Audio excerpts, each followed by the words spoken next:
Today, we are reviewing a book, Beast Tech, by Terry L. Cook and Thomas R. Horn.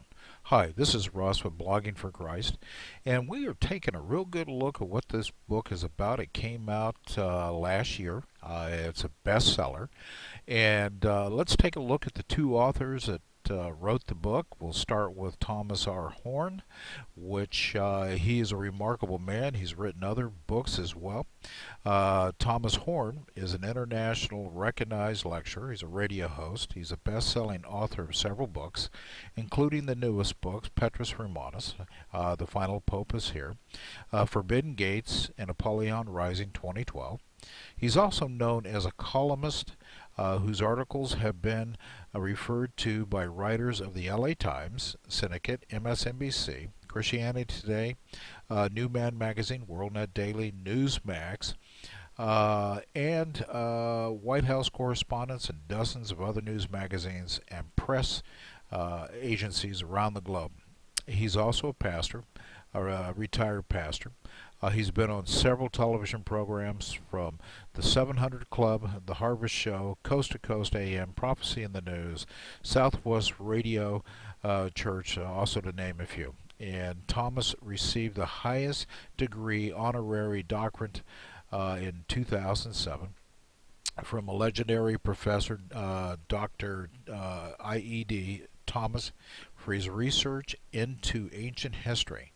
And he's been endorsed by such leaders as Dr. James Kennedy that has passed on. Let's take a look at Terry L. Cook. He's also an author and speaker, remarkable individual. Terry L. Cook is a fundamentalist Christian intelligence analyst. He's retired from the Los Angeles County Deputy Sheriff. He's a criminal investigator. He's also a former state of California deputy real estate commissioner and fraud investigator, a Vietnam War veteran, a former California National Guard, and he's got several other credentials as well. From the past 25 years, Mr. Cook, an ordained Christian minister of the gospel, and has been investigating current geopolitical events as they relate to the fulfillment of the last days or the end times. So between these two guys, they have a lot of information behind them. So basically what this book is about the last days, and we're going to look at Revelation 13, 16 through 18. And most of us in the Christian world are Christians that have an understanding of what the last days are about, or Revelation 13. Go ahead and take a look at the slide here. And what it says, and he causes all to receive a mark in their right hand or in their foreheads, that no man might buy or sell, save he that had the mark, or the name of the beast, or the number of his name. Here is wisdom. Let him that hath understanding count the number of the beast, for it is the number of a man, and his number is 666. We're probably familiar with this, 666, to a lot of people throughout the years. Now, what exactly is the mark of the beast? Well, in the end times, as it says in our holy word, the Bible, that in the last days there'll be an antichrist that will come upon the earth, and no one will be able to buy or sell.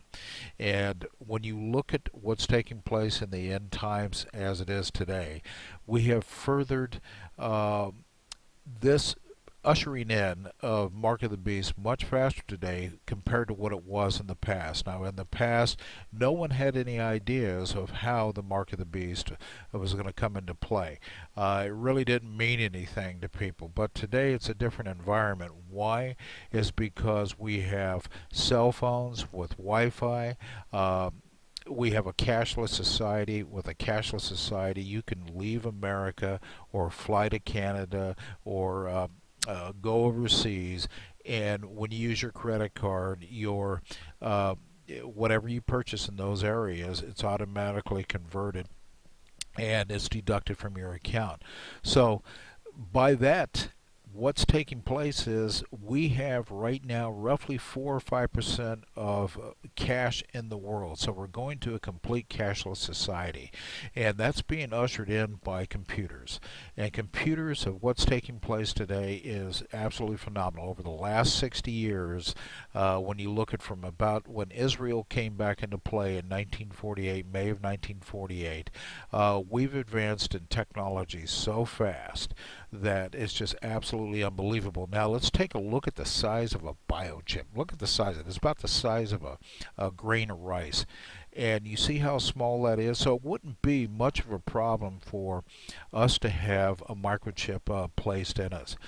They are using it in animals today, and they ushered that in roughly about a decade in the past. And they they have a habit of doing things that we least expected. Well, let's put it in our animals. It's okay. What happens if our pets are lost?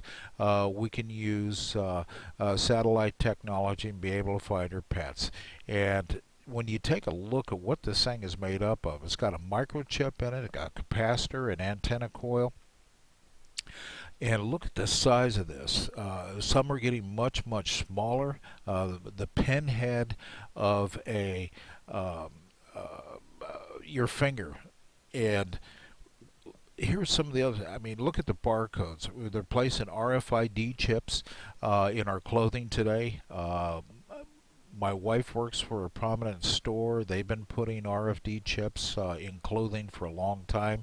So what that means is when you walk into a store and you purchase something, that IFRD chip is embedded into the clothing. And when you purchase your items, it is now connected to your credit card or your debit card. It's becoming very serious today, folks. And when you scan that credit card, this is what's taking place. Now, the other thing is look at your codes. You can scan a product with your cell phone, and the company that actually is ushered in is what we have all been accustomed to over the years, is Big Blue, IBM. And with IBM putting the technology in place where we have these RFID chips, and we're just moving so quickly. But how is the system going to work? Well, we all have a social security number.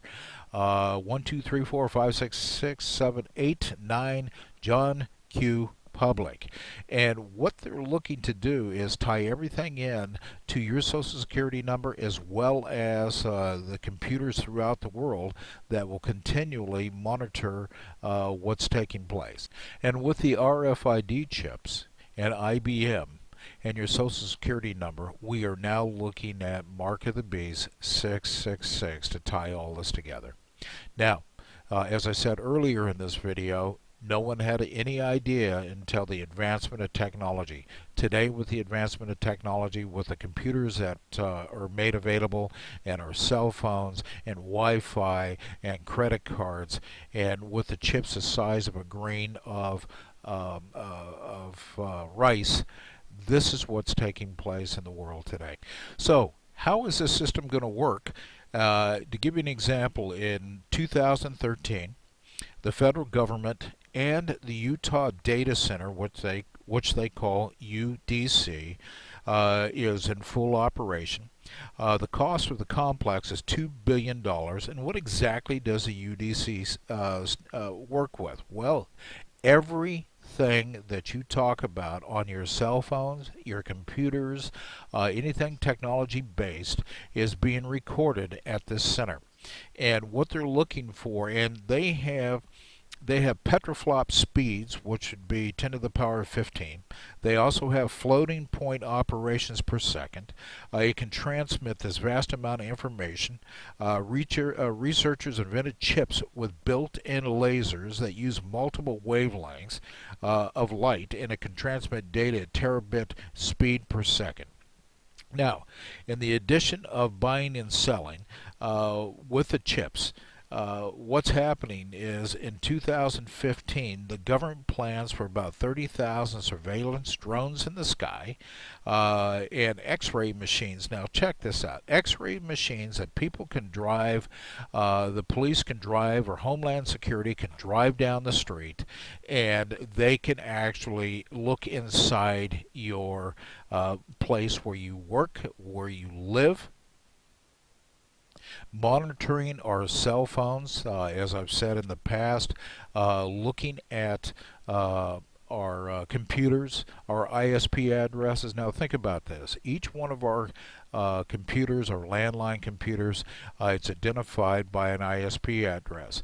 When you have a cell phone, it's also identified as well. They can actually ping your cell phone today, and they can pretty much find out where you are within a system. And they've been using this technology now for a while. They just haven't told us about it, but it's going to the surface.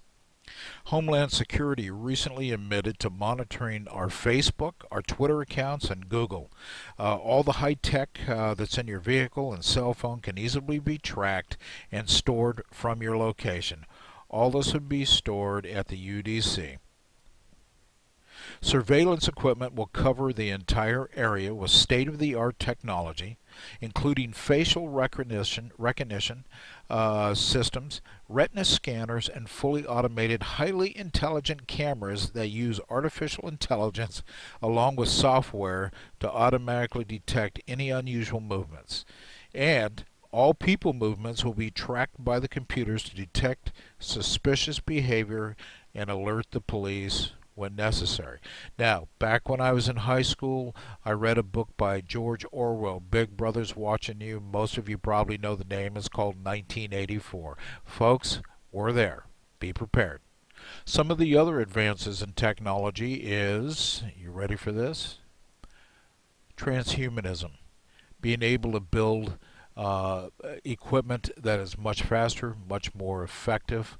Take a look at the picture. Take a look at the picture of here, this female right here. She's got a bionic arm. It's included with chips. She's able to do things that are you just can't fathom over the last 60 plus years of what's going on in the technology advancement.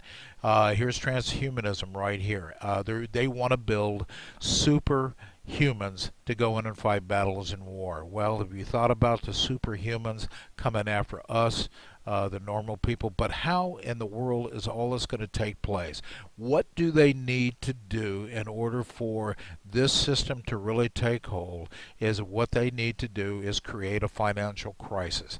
Now, if you look at what's taken place over the last several years, there's been crisis after crisis after crisis, and we need this technology. We need this to happen because, well, look at 9/11. What happened on 9/11, which was absolutely, it was terrible.